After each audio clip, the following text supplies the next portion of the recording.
यार ये वॉर तो ईरान, इजराइल और यूएसए के बीच चल रहा है। ये क्राइसिस हमारे देश में क्यों हो रहे हैं? कभी एलपीजी का क्राइसिस हो रहा है, कभी स्टॉक मार्केट क्रैश होता जा रहा है, और अब सुनने में आ रहा है क्रूड ऑयल में भी बहुत फ्लक्चुएशंस हो रही है। इन सब का हमारे देश से क्या लेना देना है?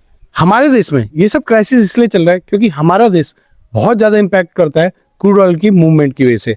क्योंकि जो एनर्जी हमें आज की डेट में डे टू डे कंजम्पशन के लिए चाहिए, जस्ट लाइक पेट्रोकेमिकल प्रोडक्ट्स या फिर एलएनजी या सीएनजी जो आप यूज करते हो, उस सब का 85% पोर्शन इंडिया आज की डेट में इंपोर्ट करता है बाहर के देशों से, और सबसे ज्यादा गल्फ कंट्री से, जहां इस टाइम पे वॉर की सिचुएशन है। इसका पहला इंपैक्ट आता है ट्रेड डेफिसिट के ऊपर। अगर क्रूड का प्राइस लगातार बढ़ता रहेगा तो हमारे देश का ट्रेड डेफिसिट बढ़ जाएगा। आओ हम पहले इसको मैं एक एग्जांपल की तरह समझाता हूँ। सपोज क्रूड का प्राइस आज की डेट में $50 पर बैरल है, जो बढ़ के 118 तक गया है।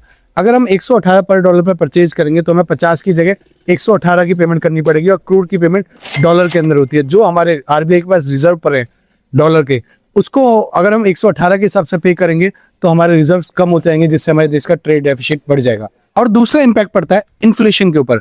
देश के अंदर हर एक चीज महंगी होने लग जाती है। ट्रांसपोर्टेशन, लॉजिस्टिक, मैन्युफैक्चरिंग, इलेक्ट्रिसिटी, हर एक चीज के प्राइजेस अप होने लग जाते हैं, जैसा कि करंट में इस टाइम पे इंडिया के अंदर हो रहा है।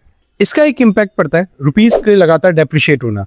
जब हमारा देश आजाद हुआ था 1947 में, तब 1 रुपीज इज इक्वल टू $1 था, लेकिन आज की डेट में 93 रुपीज तक पहुंच गया। और जबकि हमारे देश के एक महान सीएम, जो आज की डेट में इस देश के पीएम है, उन्होंने ये कहा था कि रुपीज अगर गिरता जाएगा तो इसका मतलब, अगर रुपीज की वैल्यू गिरती जाएगी, इसका मतलब ये है कि देश नीचे की तरफ जाता जा रहा है। और एक्चुअली में ये हो भी रहा है करंट में हमारे देश, क्योंकि जब हम डॉलर में ज़्यादा पेमेंट करेंगे तो हमें ज़्यादा से ज़्यादा डॉलर परचेज करना पड़ेगा, जिस वजह से रुपीज़ की वैल्यू लगातार कमजोर होती जा रही है। इसका एक इम्पैक्ट पड़ता है इकोनॉमी की ग्रोथ को। अगर चीज़ें महंगी हो जाएंगी तो लोगों की कंजम्पशंस कम हो जाएगी, मतलब लोग कम खरीदेंगे, और इससे हमारी इकोनॉमी स्लो डाउन हो जाएगी। हमारे देश के कुछ सेक्टर्स को डायरेक्टली इंपैक्ट पड़ रहा है इस वॉर की वजह से। जब क्रूड ऑयल का प्राइस ऊपर नीचे होता है तो इस देश का एक प्रोमिनेंट सेक्टर है एविएशन, जिसमें बहुत पेन होता है। अगर क्रूड ऑयल का प्राइस ऊपर जाएगा, एविएशन सेक्टर्स नीचे गिरेगा, क्योंकि मेजरली 50% कॉस्ट क्रूड ऑयल से पे डिपेंड होती है। पेंट इंडस्ट्रीज, टायर इंडस्ट्रीज और भी बहुत सारी इंडस्ट्री है जो इस देश की इंपैक्ट होती है just because of this war and crude price की फ्लक्चुएशन की वजह से। बाकी आप सब क्या सोचते हैं इस वॉर के बारे में, प्लीज कमेंट करें।